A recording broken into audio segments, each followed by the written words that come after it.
Shooting spot முதல் தங்க அன்னபூரணி கோவில் வரை சிக்மகளூரின் மறைந்திருக்கும் சொர்க்கம். அதை பற்றி பார்க்கலாமா வாங்க. கர்நாடக மாநிலம் சிக்மகளூர் மாவட்டத்தில் கலசா அருகே பார்த்தீங்கன்னா பத்ரா ஆற்றின் குறுக்கே அமைந்துள்ள ஒரு பிரபலமான நடைபாதை தான் தொங்கும் பாலம் வசிட்ட தீர்த்தா. தொங்கு பாலமாகும், அதாவது மேற்கு தொடர்ச்சி மலையின் பசுமையான பின்னணியில் அமைந்துள்ள இந்த பாலம் தான் ஒரு பிரபலமான சுற்றுலா தலமாகும்.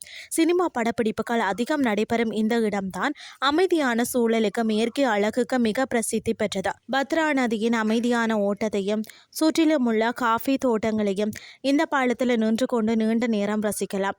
காலை 6 இருந்து 7 மணி வரை பார்வையாளர்கள் இங்கு அனுமதிக்கப்படுகிறார்களா. இயற்கை எழில் கொஞ்சம் கலசா சுற்றுலா தலங்களின் பின்னணி என்னன்னு சொல்லி பார்த்தீங்கன்னா, அடர்ந்த காடுகளுக்கு மத்தியில் ஆற்றின் மேலே கம்பீரமாக தொங்கும் இந்த பாலம் தான் அப்பகுதி மக்களின் முக்கிய சுற்றுலா தலமாக விளங்குகிறது. இயற்கை எழில் கொஞ்சம் பின்னணியை கொண்டிருப்பதால் தமிழ் மற்றும் பிற மொழி சினிமா ஷூட்டிங்குகளுக்கு இங்கு அடிக்கடி நடைபெறுகிறதா. மாலை இங்கு வரும் பொழுது நதியின் அழகையும் மயக்கக்கூடிய சூரிய அஸ்தமனத்தையும் பாலத்தின் மீது நடந்து கொண்டே ரசிக்கலாமா.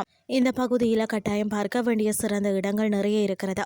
இங்குள்ள பஞ்ச தீர்த்தங்களில் ஒன்றான வசிட்ட தீர்த்தா, கலேஸ்வர கோவில் மற்றது கொரநாடு அன்னபூரணி கோவில் ஆகியவை அருகில் அமைந்திருக்கிறதா. இந்த புராணங்களின்படி சிவன் பார்வதி திருமணத்தின் போது பூமியின் சமநிலையை நிலைநிறுத்த அகத்திய முனிவர் தென் திசைக்கு வந்த போது உருவாகியதாக நம்பப்படும் புகழ்பெற்ற சிவன் கோயில் தான் இது. கருவறையும் லிங்கங்களும் கலச வடிவில் இருப்பதால் தான் இந்த கோயில் கலசேஸ்வரர் கோவில் என்று அழைக்கப்படுகிறதா. அது மட்டும் இல்லாமல் பார்த்தீங்கன்னா அம்பா தீர்த்தம் பத்ரா நதியில் அமைந்துள்ள புனிதமான மற்றது இயற்கை எழில் கொஞ்சம் தீர்த்தம் தான் இது. அம்பா தீர்த்தம் அதன் ஆர்ப்பரிக்கக்கூடிய நீர், மென்மையான ஓடைகள், கற்பாறைகளில் உள்ள அருவ வடிவங்கள், செழித்து வளரும் காட்டுப்பூக்கள், விதவிதமான வண்ணாதி பூச்சி வகைகள் ஆகியவற்றுக்காக புகழ் பெற்றது. அடுத்தது சூர்மணி நீர்வீழ்ச்சி. கலசாவிற்கு அருகில் பசுமையான காடுகளுக்கு நடுவே அமைந்துள்ள அழகிய நீர்வீழ்ச்சி. குடும்பத்துடன் சென்று குளித்த மகளனோனா இது ஒரு சிறந்த இடமாக இருக்கிறது.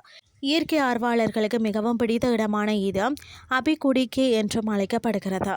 இன்றைய கிறிஸ்டி உங்களுக்கும் பிரயோசனமாக அமைஞ்சிருக்கும்னு சொல்லி நான் நம்புகிறேன். இதே மாதிரி மற்றும் ஒரு கிறிஸ்டியின் வேலைக்கு உங்களை சந்திக்கிறேன். நன்றி.